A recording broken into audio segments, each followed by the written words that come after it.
Infernal greetings, infernal blessings to all. This evening, the discussion shall be knowledge without practice is dangerous. Practice without knowledge is also dangerous, equally dangerous. But before we get there, let me go over a couple announcements. This class will probably be uploaded to YouTube.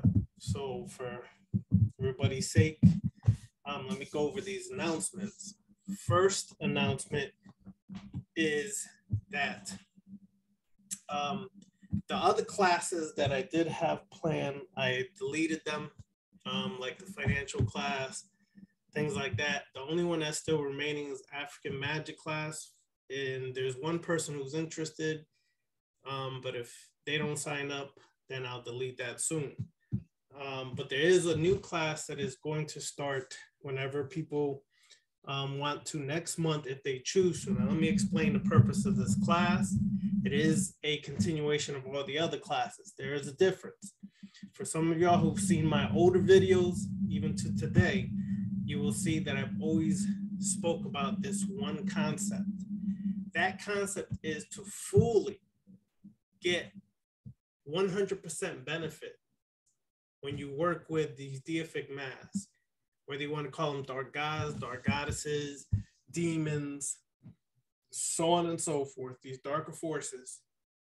I've learned through my experience, and others have also shared their experience on that, to get best results, you should dedicate at least 6 months to each archetype, dark god, dark goddess, demon, whatever you want to call it, of continuous work.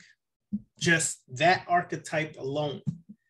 No other archetypes, just that archetype alone. So this new class, at the beginning of class, we will pick an archetype that we all want to dedicate and focus on. I'll probably create a poll, have these different archetypes. The one who wins the vote the most is the one we'll focus on for 6 months. Why? Why 6 months? Well, 6 months or a year longer is what it takes to really understand, one, the deific mass, the archetype, the current, the forces, the attributes, characteristics, personalities, and how they associate or are resonating with you. In the classes, we're able to do that or dedicate a long length of time to one particular archetype. For the reason being, the classes are designed to understand a certain system or tradition on the left-hand path, magical system or tradition. Therefore, we have to keep the classes moving along and not drag ourselves down to be able to finish and complete the class and give you a more thorough understanding of what that system entails. We can't focus on one. But this new class is going to be just focusing on one, meaning we're going to do ritual after ritual. We're going to discuss it. We're going to learn about it. We're going to go as in-depth as possible to that one archetype. After those 3 to 6 months, hopefully 6 months, we move on to another one, and so on and so forth. These are for the people who really want to connect to one particular one, because, for example, even myself, even though I'm vampire magic and I do necromancy and Sith Lord and Klippoth, there's always one that stands above the rest for me. When I first came into the left-hand path, Set Satukh was the individual mask that I connected and resonated with, and it's still like that to this day. No matter what other work I'm doing, I always do work with Set. I always have work going on with Set, even if I'm doing work in other areas with other archetypes, other systems. Set is a continuous focus of mine for various reasons. One, that's the first archetype I learned about on the left-hand path. Two, I resonate with all of the attributes, personalities, and the mythos of Set. And therefore, I focus on really understanding that thoroughly inside and out.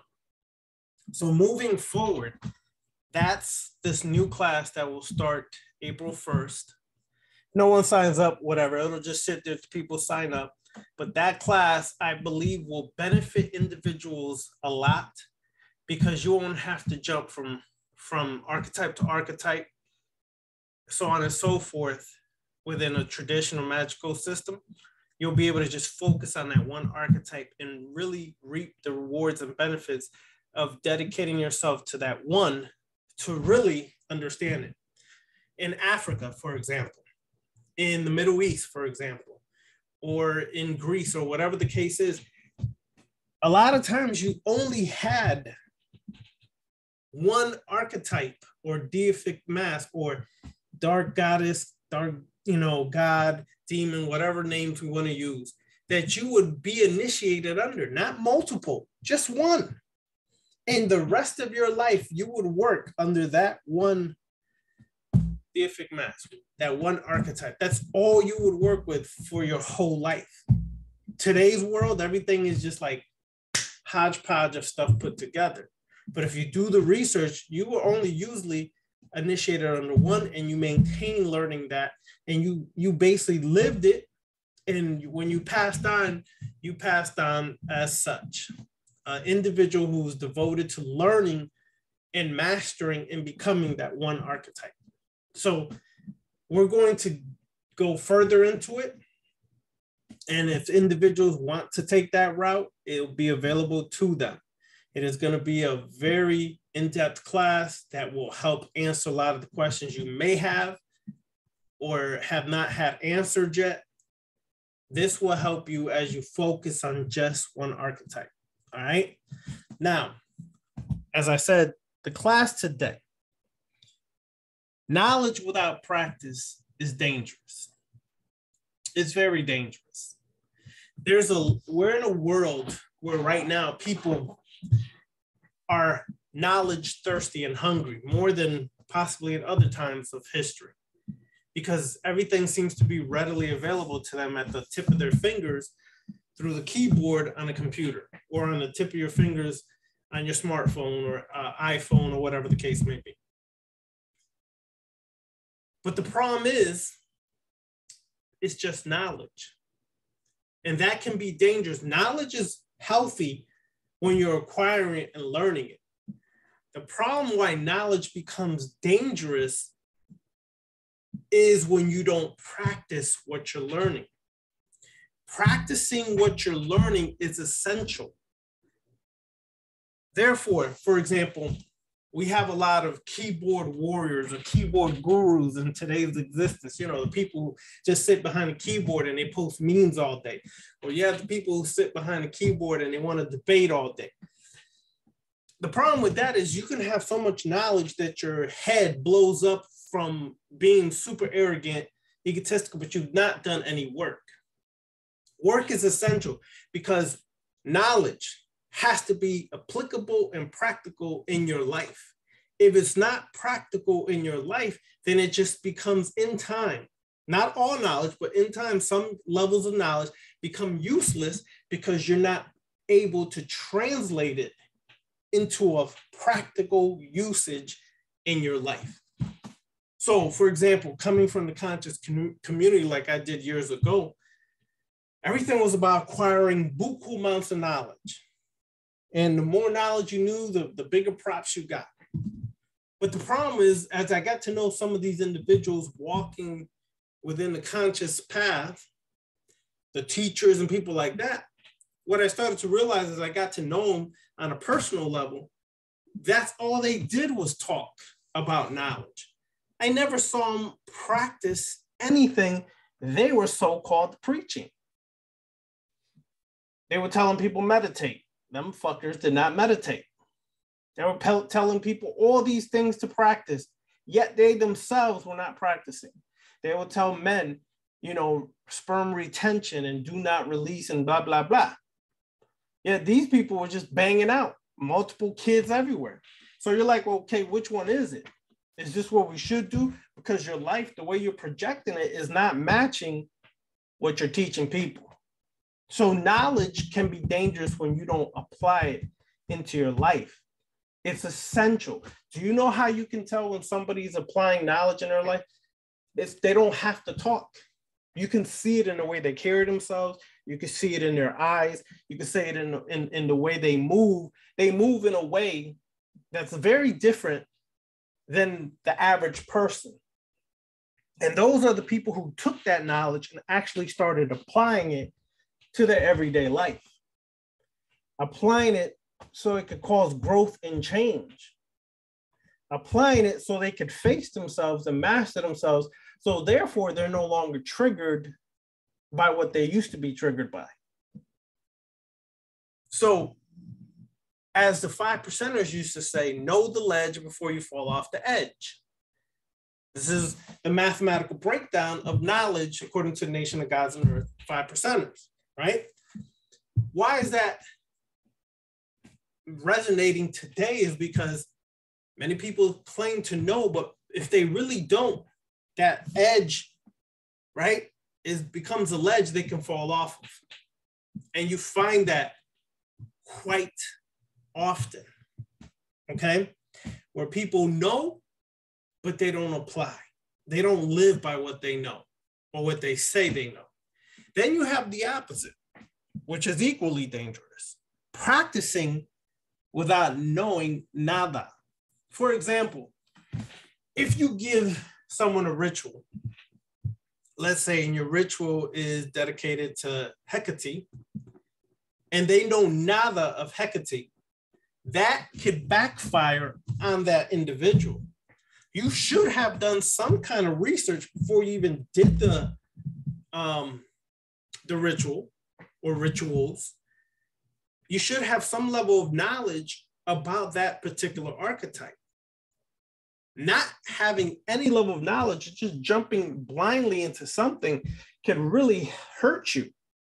From experience, I've seen that happen to people, and it opened up a door.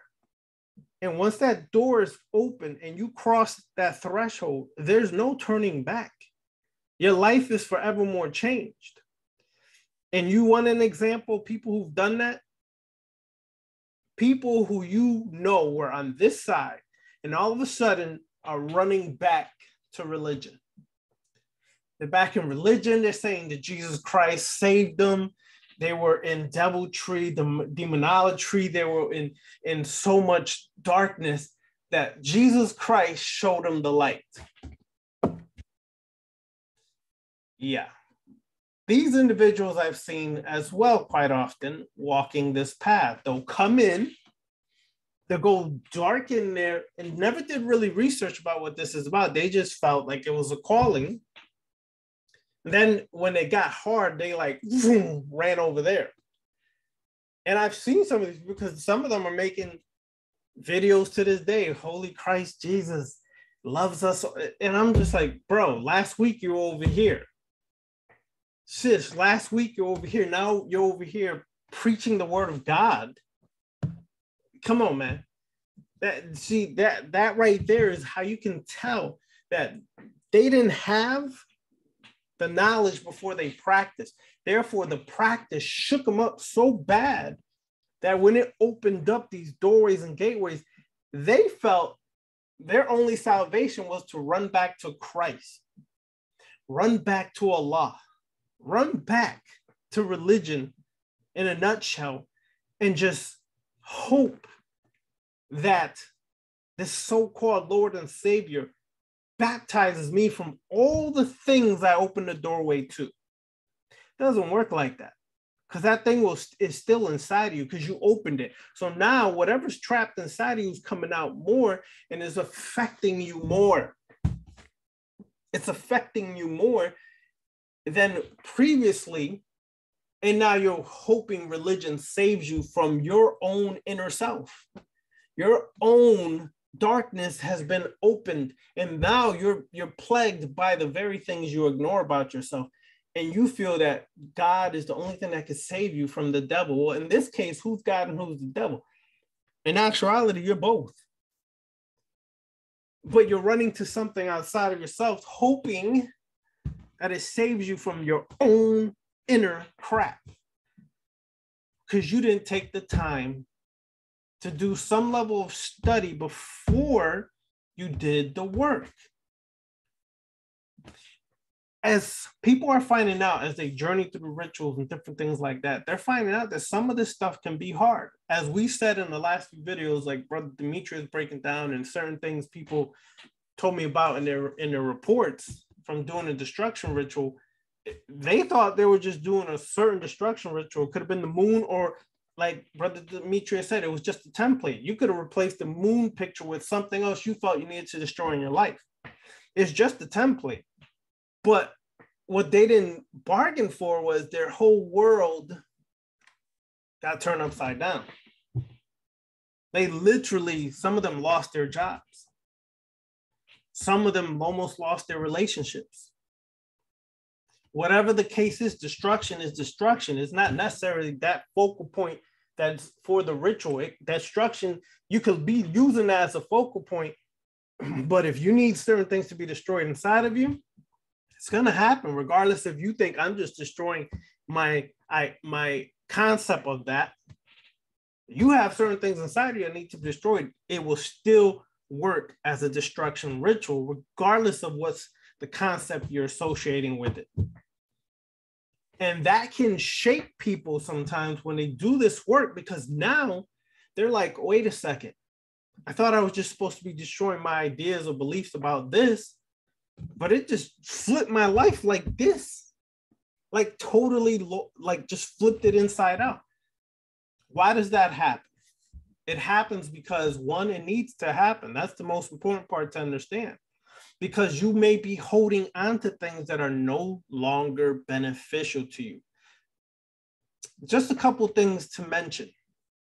Some of the things that we hold on to as we come into the left-hand path that sometimes get shaken up when we come in here through the work. One, if you're in a relationship and that relationship was before you came in here, most likely that just became woof, and a total chaos erupted in your relationship.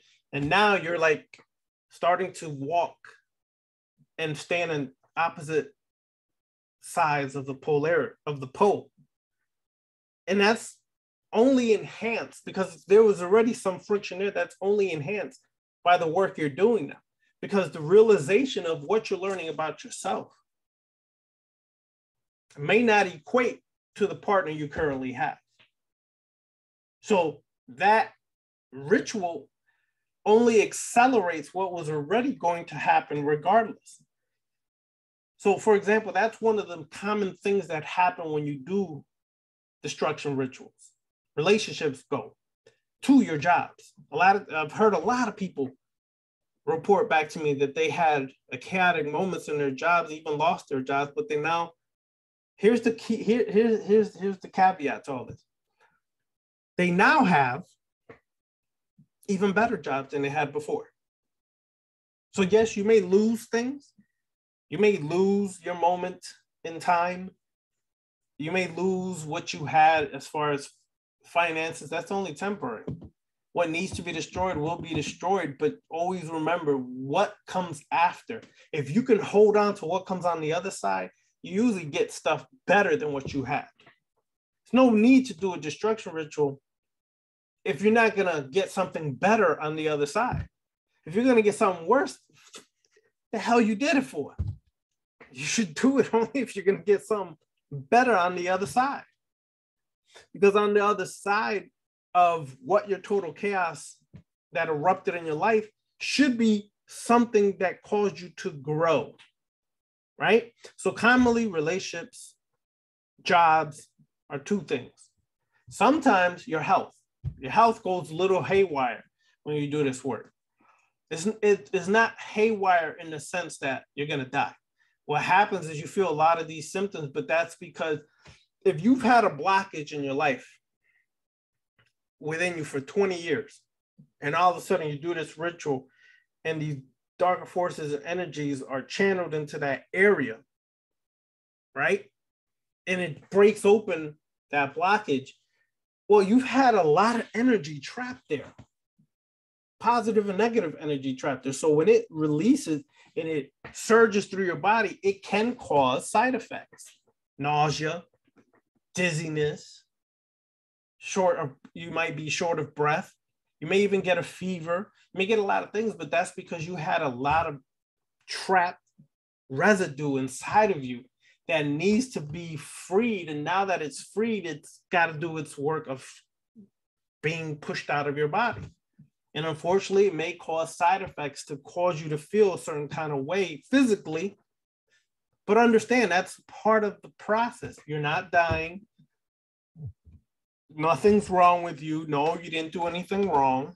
It just simply means you actually broke through a blockage that you may have known or not known is there. But the more knowledge you have as these things occur, excellent. But if you have knowledge, but you haven't applied that to the work, then the work can become overwhelming because you should have some level of knowledge of what the hell might happen before you actually partake in it. Before you actually delve deep into that, you should have done some research. Okay, how does Hecate work? What is Hecate about? Yes, we know she relates to the crone, the mother, the maiden, so on and so forth. We understand that. But the trifold is found all throughout the occult world, especially on the left-hand path, right? Birth, maturity, and old age is found in all aspects, especially on the left-hand path. The left-hand path is very heavily connected to the feminine for a reason. It's because that is the most suppressed part of humanity. So therefore, much of the work you do, a lot of times is going to be a feminine aspect that busts you wide open more than a masculine aspect. Why is that? Well, because we've been flooded with masculinity so much, false masculinity, that some of us can't open up to it. We can't vibe to it because of the concepts we've been taught about it in this effed up world. So therefore, you take a Kali, you take a Lilith, you take a Sekhmet, you take a Hecate, you take a Naama, so on and so forth. Because we're so flooded with masculinity in this society, the feminine rips you and shreds you to pieces. What do you think almost all these feminine archetypes I just mentioned? Mostly all of them have daggers and swords as a symbol.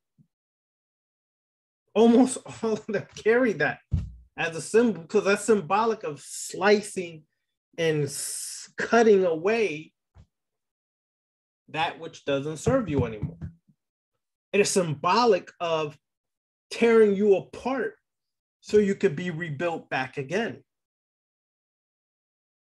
So, for example, we have this misconception that the feminine is just motherly. That's a lie.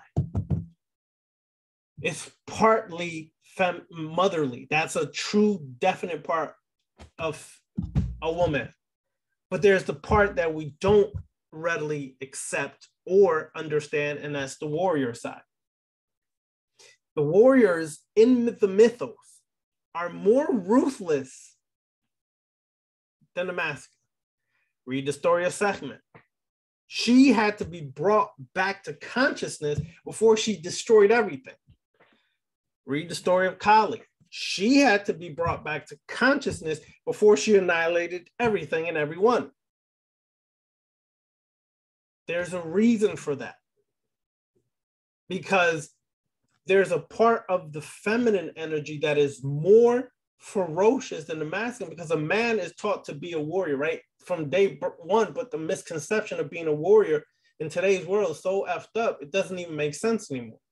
Because what people claiming to be warriors out here are not more than sissy, real weak individuals who feel they got to pop a gun because they got no hands to throw. That's how the world has turned. But a female, people don't listen. I remember a story. I can't remember from what culture, but there was a story where a guru was asked, why does he have mostly women as his protectors and not men? Do you know what he said? Of course you don't, because I'm gonna tell you. But what he said is the woman will not think twice about annihilating her enemy. A man may think twice because of his ego and his macho-ness gets in the way. So he said his best assassins were females who he sent out in the shadows because people don't expect them. And a woman knows how to blend into the shadows. Why you think she comes out in the lingerie and all sexy, and you and I as men have difficulty refusing that. So she could come to you as this sweet, innocent looking individual, or she could come as sexy individual, whatever. And most men will fall victim to that. Watch the movie Kama Sutra. The movie Kama Sutra, not no porn, not no other shit. The movie Kama Sutra that came out years back. In that movie, they share a lot of shit about the power of the feminine and the power of the masculine. Watch that movie if you get a chance to. All right? Demetrius, I'm gonna bring you in, my brother. Hold on. Come in. Unmute yourself and share, brother. Alrighty. Well, the main topic that we were discussing is knowledge without practice. And I ran into that same thing with the consciousness community and all of this other stuff. Everybody's got knowledge. When I was hanging out with the Hebrew Israelites, it was, oh, this guy's got a lot of knowledge. He's got a lot of knowledge. I'm like, well, what has he done with it? And they show me all of this reams of paper with all this stuff written down on it. And I mean, that's great. That type of research is wonderful, awesome. It's not going to do much to protect you. I mean, the concepts with some of them were, oh, if you're ever in court, you can just write Yahweh's name or whatever on a piece of paper on the paperwork. And I'm like, no, you do realize the Jews run the courthouses. They teach them people the law from little bitty children. So they are very well aware of Yahweh's name. Yeah. So application is huge. Knowledge isn't necessarily power. It's applied knowledge. When you apply that, that's when the power comes into play. You need that. I mean, knowledge is important. Don't get me wrong, gather, research. But then once the research is over, let's get to it. Let's get to some work. Whether it's about a particular deity, a demon, a spiritual practice, whatever the case is, it doesn't mean anything if you haven't done anything with it. It's great that you have the information, but if you've done nothing, it doesn't matter. Remember the trifecta is knowledge, wisdom, and understanding. You need those. And wisdom and understanding only comes from application, not just because you don't read a book or watched a YouTube video or anything of that nature. It doesn't matter. I mean, this guy's buying like Malachi Z. York, all of his stuff. Great, wonderful, a lot of information, but where is the application of this? Where does that come into play for me as an individual, not to be pulled into some kind of hive mindset, but as an individual being? Where does that application come in? I've got to be able to do something with the information given. That was my issue with the church too. You go to church, you put on your hot little tight suit, and you sit there and you watch a guy sweat, scream, holler, flail, and all of those stuff about 45 minutes to an hour. Then they say, oh, that was a great service. Like, okay, now what? Where's the rest of it? Because that's really what I want to know. The application of things. And then the reverse of what you said too was the practice without knowledge. I've seen that. I have repaired that with some people. Just read a book, see a spell, and do it. And disaster follows. I had a guy talk to me about something he wanted to do. He was like, oh, yes, I want to do this spell. I want to see this stuff work. Because he was asking for information and he wanted to do this. I was like, what are you reading out of? And he said, oh yeah, this book here said to do this and do this. And I was like, dude, what are you working with? It was something to do with the Necronomicon and some of that Trans-Ugothian current. I'm like, man, you're about to get yourself lit up doing this. You gotta take it easy, man. You gotta get the knowledge, get the information, understand what you're doing, and then okay, do something small, simple, and see what your results are. If they don't produce any fruit, see where you went wrong. It's best to do something that you're not gonna get your ass shot off for. And the biggest curse with this age that we're in, and also the biggest blessing, books. It's awesome that we got them. Terrible that we got them too. Seen a lot of train wrecks. So I think this is a great subject. You know, it needs to be talked about a little bit more, because I always hear that knowledge is power. And no, you need power. Power is power. And you get that from, yes, gaining knowledge and then applying. Learn something, understand it, apply. And then apply it again once you get your results. And then apply it again. Yep. You know, repeat, rinse and repeat. And then evolve it. Make it your own from that point. One of the things I used to tell people in the tradition I was part of was, do as instructed first. Then once you get that down, then expand from there. Start making it your own. Start changing things up a little bit, adding some of your own ideals and concepts. Those will come to you as you do a particular thing. Mm-hmm. But learn, understand why a ritual is set up a certain way, what the desired outcome is. It's like doing chemistry. If you don't understand what you're doing in chemistry, you could have a problem. Mm-hmm. So understanding what part is added to what part to produce what type of effect. Same thing with your ritual work. You can deconstruct a ritual to see how or why it was put together, reverse engineer it. You know, see what the end result is supposed to be, then work backwards and see how they put that together. And then see what you can change with that, what you can add to that, and what you can expand. With this concept of destruction that you spoke about, I know we talked about this the last time, but I'm going to talk about a little bit more. Receptivity is huge on this side of the fence. And that is that feminine energy, that feminine essence, the darkness. This is the path of the feminine current, left-hand path. But that means being receptive, open, tapping into what you are feeling, receiving the energy in there, feeling that energy, tapping into it, flowing with it, understanding it, letting it tell you about itself. That is very important. Like when things start blowing up like that, when you do destruction, don't run from it. Just embrace it, roll with it, and then allow that current of shift and change to take you into something new and better. I've been part of rituals where everybody's lives just totally went to hell. And that was just a puja for Kali. And yeah, that was rough, but it happened so fast and so intense. We didn't have time to cry. That's correct. It was wrecked and put back together like almost at the same time. Yeah. You know, she went in our asses with both feet. That's a fact.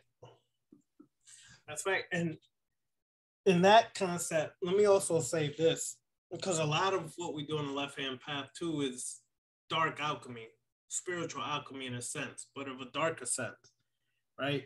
But always remember the first two stages are the most important stages in spiritual alchemy. Calcination is first. That's known as the black stage, or the chaos. That's the chaos that is hidden and buried inside of us. That's the first part you're always going to meet. That's the first thing you're always going to have to encounter. So in this destruction ritual, we were kind of basing it on the concept of destruction, the calcination, then followed by the dissolution, right? that solution is next, because that is the part where you literally start to dissolve those things about you that no longer serve you well, no longer are best for you. That's when we free ourselves from the false mask and we begin to wear the demonic mask.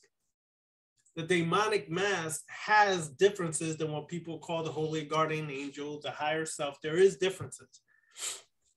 The demonic self is, right, sometimes called the true self, the higher self, but it is in its essence different, because that is your self without the mask that we create to exist in society.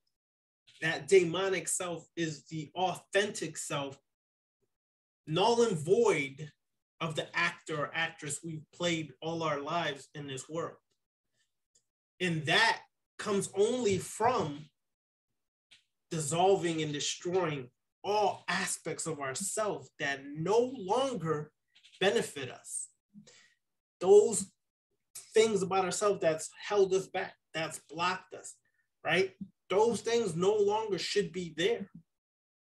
Is it happening overnight? No. Will it take time? Sometimes, yes, a long time. Because it's funny how much of ourselves, not just the beliefs we have or anything, but just how much of our false self that we hold on to.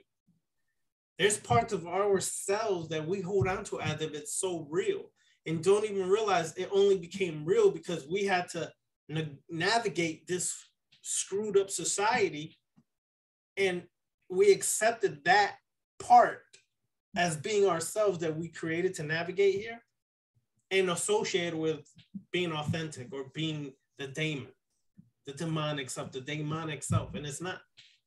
It's very far from that, because it literally is like watching Young and the Restless and As the World Turns, for those who watched that back in the days, right? You have those people acting out romance relationships and all these trauma and drama that comes from it, to the point that people are convinced it's so real what they're watching that they start to basically repeat it in their personal life.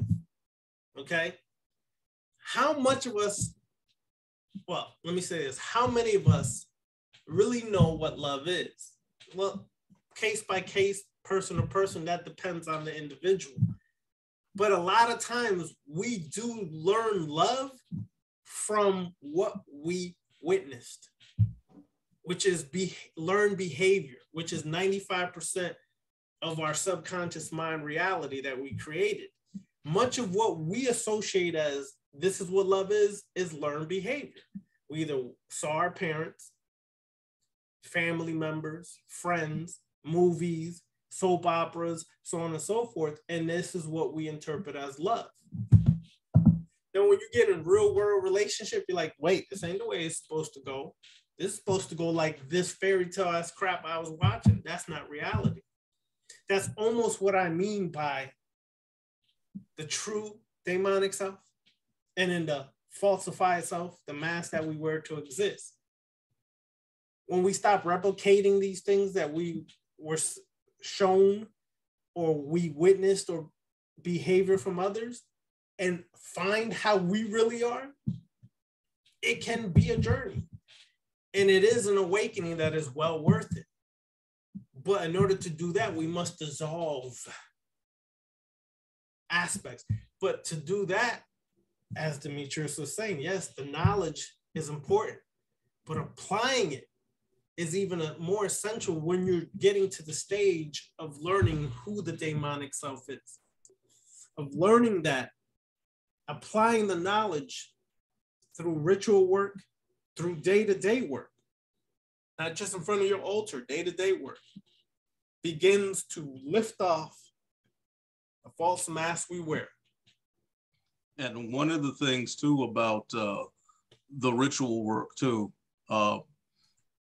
hopefully everybody is aware of this, but I think some aren't. When you do this work, it really isn't over once the ritual is. The ritual is just the I guess the theater, you know, to get it started. And then it begins to presence itself in your life, especially dealing with the clip off. I don't know if whoever else here is working with that or has worked with that. I know you have, Rapana, but I know when you do the rituals for that, you know, it's not like, oh, wow, yeah, I did that. That was awesome. No, it isn't over. Mm-hmm. It starts to manifest in your physical life, in your physical reality. And really any good ritual will do that, you know, and that's to be expected. That's part of the application of what you learn, and also the reacquisition of those pieces of your soul that have been scattered about. You know, that whole story of Set chopping Osiris up and throwing him around. Yeah, that's kind of the way we all are. And that's why we do the work that we do, to reclaim those pieces of ourselves, to bring us back together. When you do that, that is the reacquisition of power.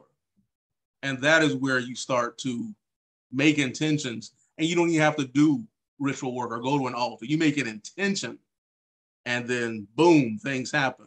Because you got people repeating affirmations like over and over and over again. You get to the point to where you just say a thing, and it's because you have gathered those pieces of yourself back together through those different types of workings. But yeah, it's not going to be easy, because like what we said the last time we met, I said, this is a jailbreak. Yeah. That's what this is. We're getting out of prison. Yeah. And there's COs that do not want to let you go. Yeah, that's correct. All right, so let me see if there's any questions this evening. Charmaine, any questions? No, sorry. No, No, I don't. What? Actually, you know, when you're talking about the women, the women warrior, or the women, the guru, the women, or whatever, my mind flashed to Gaddafi. Remember, Gaddafi used to have a lot of women bodyguards around him all the time. Yeah. He knew what was up. All right, Charmaine, now watch this, y'all. Charmaine don't have a question. Now watch how she gonna have a question before we finish. I guarantee this, right? I might not. No, you gonna have one, y'all.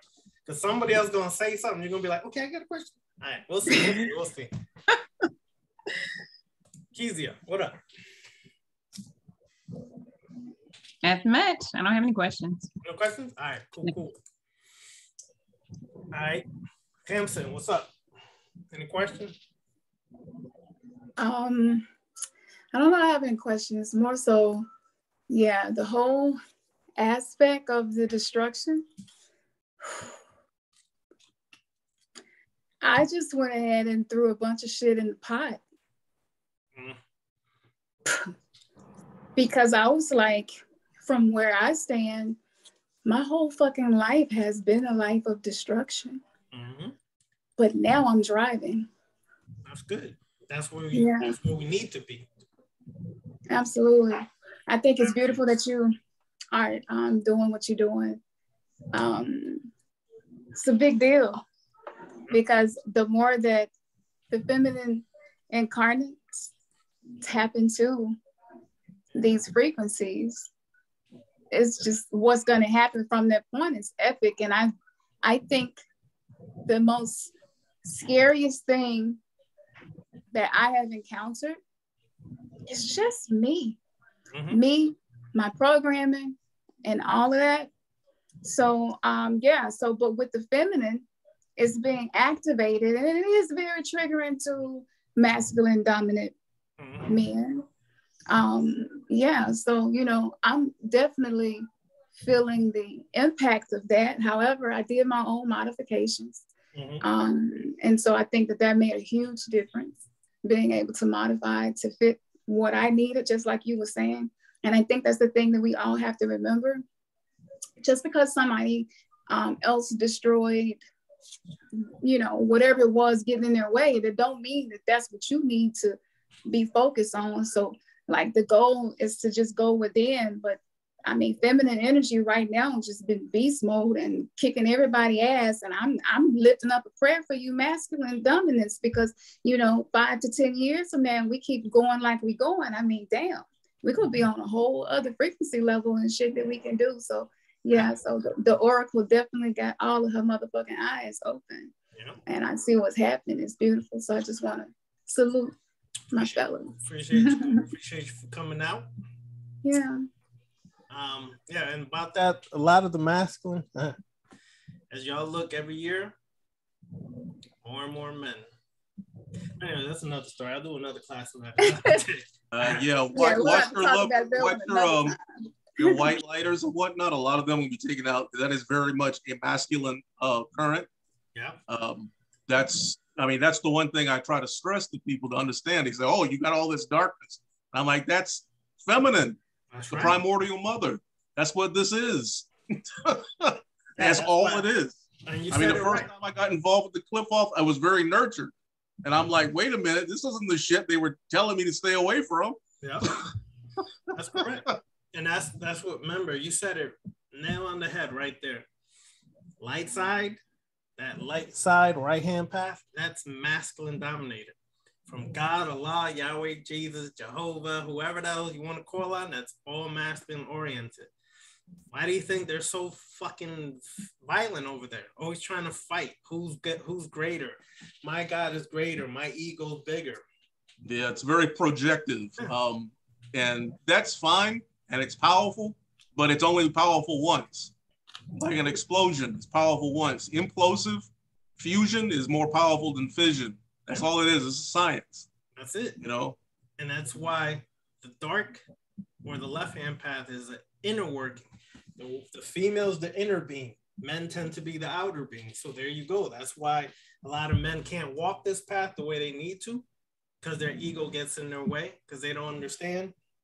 You got to work from inside, not the outside. Men are very external. That's a fact. Fact. But anyways, all right, Kevin, I know you waiting over there in the wings, brother. What questions do you have, brother? Talk to me. I don't have any questions right now. Yeah, it was a great ritual. I've seen the changes in my life, so it's showing me how I need to move going forward. All right, cool. That's good. Appreciate that, Kev. How's everything going else? How's everything else? Yeah, everything's good. All right, cool. Yeah.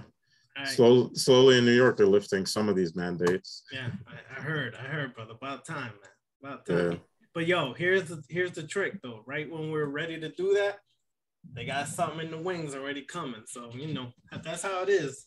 But anyways, all right, Shemaine, you sure you ain't got no questions before we finish here? Not a question, but a comment. I like what Demetria was saying before about like reading the ritual and then doing what it said at first and expanding on it, because I find that's kind of what I do. I actually read and reread. Sometimes it looks like I haven't done the work yet because I'm stalling, but I'm actually rereading it and analyzing it and getting a feel for what it is first before I actually do the ritual. And that was lovely and poetic. Let me tell you why. No, seriously, because I get the sense that sometimes people just jumped into it and don't study it. You should study it, read it, and personalize it to understand what's about to take place. Sometimes people just go in there, I got a ritual, let me do it. And then they're the ones who leave because it fucked them up royally, right? Because they're like, what the hell? But I just get hit by it. But if you study it before you do it and meditate on it before you do it, you get a sense of, okay, I got an idea what direction we're headed here. You know what I'm saying?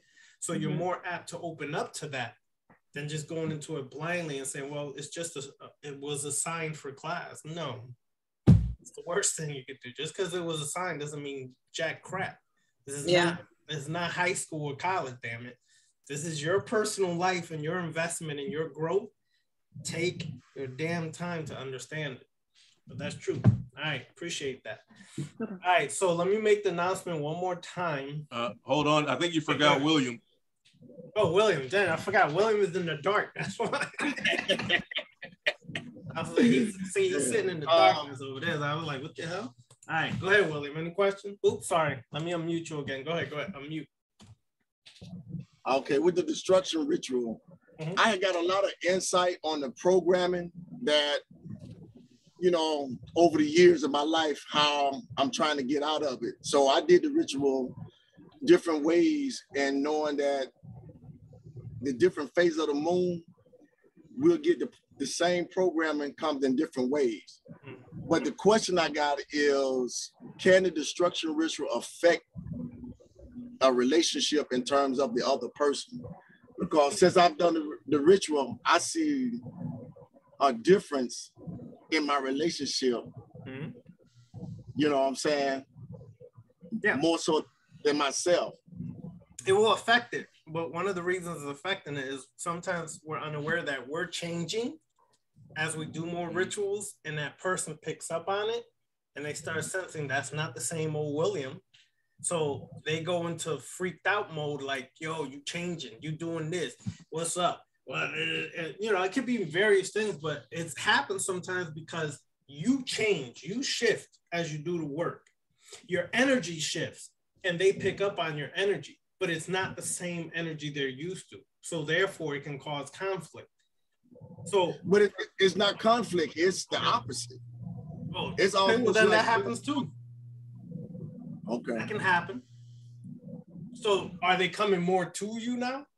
Yeah, it seems like okay. It's a more understanding and everything. I'm like, I wanted the destruction ritual to have something to do with that. It could. It definitely could. You shifted some beliefs. Right, exactly. Certain beliefs you might have shifted that now you guys are able to come together even more. So that can happen too. The opposite definitely can happen. But that's what anything can happen with this. It could be total chaos, or it could be, you know, a union of the minds. That happens too. So yeah, that can happen. That's all I had. Thanks. All right, appreciate it, brother. All right, so let me make this announcement one last time. Can I say one thing before you make the announcement? Mm-hmm. I'm always like, Father, may I? Yeah. But I feel like I'm back in class at school. In regards to what is on the verge of feeling like insanity,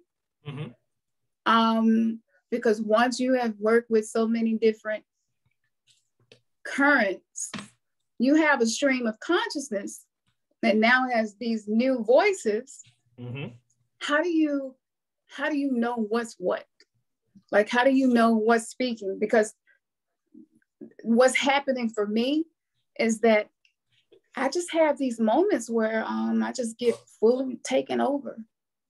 I don't know how else to explain it. So I'm not invoking like I used to. It's more so like I'm starting to embody these energies. And so what I've noticed is making people be attracted to me, kind of like what William was talking about. And I don't know if it's insanity, but like I'll hear loud and clear, that's some vampiric shit going on right there. They attracted to you, trying to drain you, stay on your shit and avoid that. So like, give me some insight. Like, how do you know if it's you or the entities speaking to you? Well, there's various ways, but you know what? I'm gonna let Demetrius take this because he could break. I know he's gonna break this down even better. So go ahead, Demetrius. Well, one of the things is that when you're bringing in these different currents into yourself, they're becoming part of you. So a lot of times those particular energies, it is you. Those entities are like an aspect of yourself. And sometimes it will feel like there's like separate or different and whatnot. I don't know where you are on your path.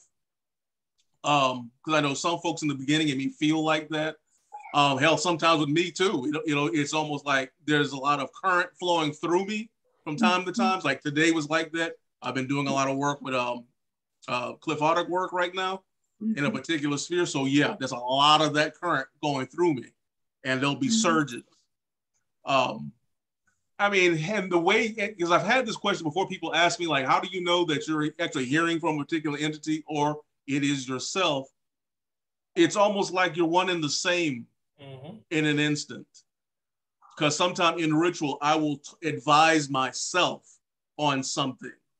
If I invoke, well, for example, last night was such an experience where it was like, it was almost like possession, but not totally conscious, but speaking to myself. And English language is horrible to describe spiritual principles in. Yes, it is. So I'm trying to give this to you in a way that makes some sense. It's like when people say that, oh, you're talking to yourself, and he's like, well, this is the only intelligent conversation I can get.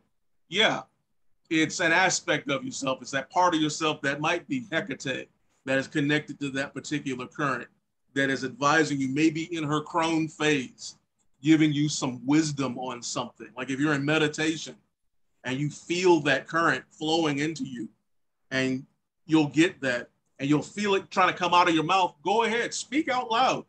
If you're by yourself or people are out of earshot, they may think you're crazy, but it's okay because a lot of people think we're crazy. So, or record what you say, because you'll probably shock yourself with some of that, or write it down. I prefer to speak into a recorder and record some of that. And sometimes, I don't know if you've had the experience where it feels like it's coming in from all sides. Yes. Being grounded in your core, if that makes sense. Yeah. And just allowing and being receptive again, and allowing that. That's that feminine current of receptivity. Biggest mistake we can make is tense up and fight up against it. Be a little bit more receptive. It's like, that's the word I'm looking for. Surrendered control. But you surrender to it, but yet you are in control of it at the same time. That makes sense. Where you're allowing that to happen and just be in that ecstasy state of the current and just absorb it. Take it in. I don't know if you've done any vampiric work or anything, but that receptivity is vampiric. You know, your women should be ruling the school with this dark side shit. Absolutely. And I mean, that's the big problem. A lot of women get punched by this a little bit harder than men at the moment, because our society flipped upside down and backwards. Men are biologically more logical and more analytical. Women are more intuitive and receptive. Somewhere along the line, we flipped that, got our women thinking they need to be more analytical and logical as opposed to being receptive. Getting back to that state of receptivity is huge, huge, especially with this situation here where you're talking about. Just being receptive to that moment, to that current, and just get the information, get the gnosis, you know, and don't worry about, am I just talking to myself? Well, yeah. Am I hearing from spirit? Yeah. There's really not much of a differentiation between that, but it isn't but you know, again, like I said, English is hard to explain this with, where you're talking about, am I hearing from something outside? You're hearing from the inside. So just being receptive, huge thing. Just being open to it, let it happen. But you're also in control at the same time, like being in the a hurricane, in the eye of a hurricane. Yeah. You know, all of this chaos and swirling of energy, but in the center, it's calm, still. Being in that space and allowing those currents to flow around and whatnot, you're in control of that. Yeah. And just being open and taking it in. Let me add I hope I made sense out of that. You was on point, bro. Let me also say this.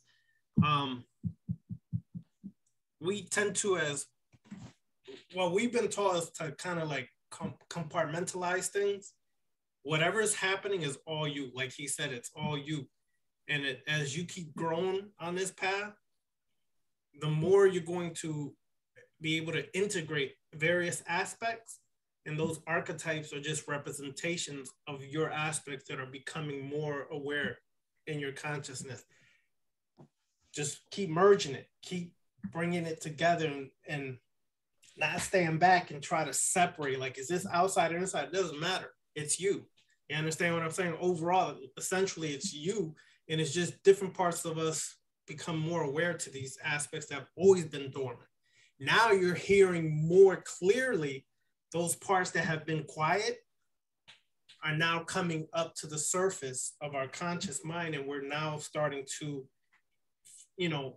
actually hear some vocalization. And so it's not separate, it's just you.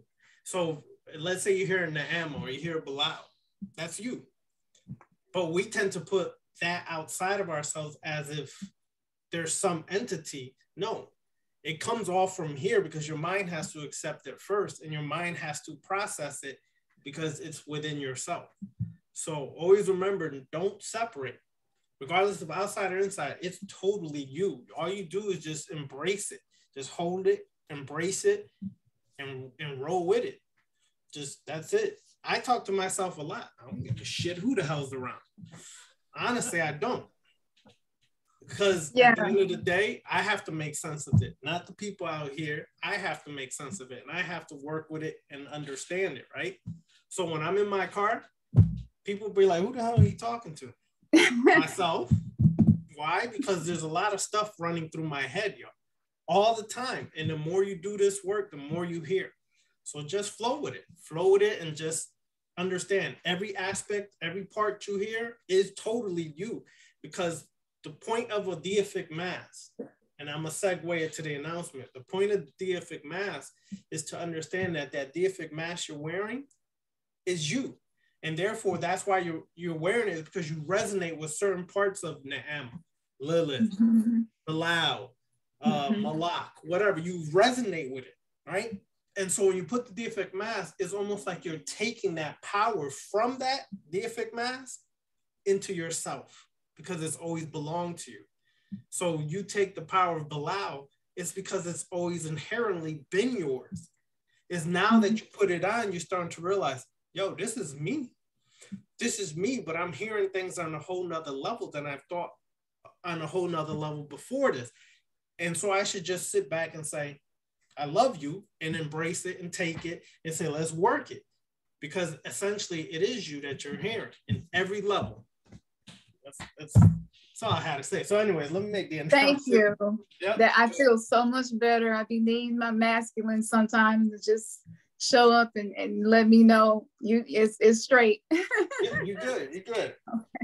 All right. So I'm gonna announce this, like I said at the beginning, but this is going up on YouTube. So the announcement is the new class, because I deleted some of the other classes that people are not participating in. So the new class is the deific mask class. And this class is going to be different, in where we're going to pick a particular archetype and work with that particular archetype, whether you call it a dark god, dark goddess, demonic, whatever. We're going to pick that one and work with it for 6 months, and only that one for 6 months. We're going to wear the deific mask. We're going to do rituals with the deific mask. We're going to personalize the deific mask. We're going to do every work possible with that deific mask for 6 months before we move on to another archetype. Why? As I said before, sometimes because of the class that we're instructing in or teaching, we can't do that, because we have to get through the traditional system to understand it thoroughly. We have to go through various phases of it. So we don't have time to stop at just one archetype. So we're going to start this class in April. And if you want to just work with one archetype, we'll take a poll, put all these archetypes there. Whoever wins the vote, we're going to start with that archetype. And we're going to work with it for 6 months straight. That way you could get total understanding and total benefit. Because like I said at the beginning, in ancient times, you were only allowed to work with one archetype and be initiated in that archetype and go through that from birth, or when your spiritual birth was, to your physical death. And that's all you would ever work with, because these archetypes are vast in the levels and dimensions of thought, consciousness, and power. And sometimes it would take you a lifetime to just observe and understand one archetype, much less 10 archetypes or 11 archetypes like in the Clipper. But the clip path literally is a lifelong journey, because yes, you may work with 11 of these different archetypes on the 11 different clip path, right? Or gateways, but usually you take your time through it. You don't rush through it. You take your time with each gateway. Well, I want to do a class where we could take our time with each dark god, goddess, demon, whatever. That way we have more understanding and we'll reap better rewards and benefits from going at a slower pace, going inside of it.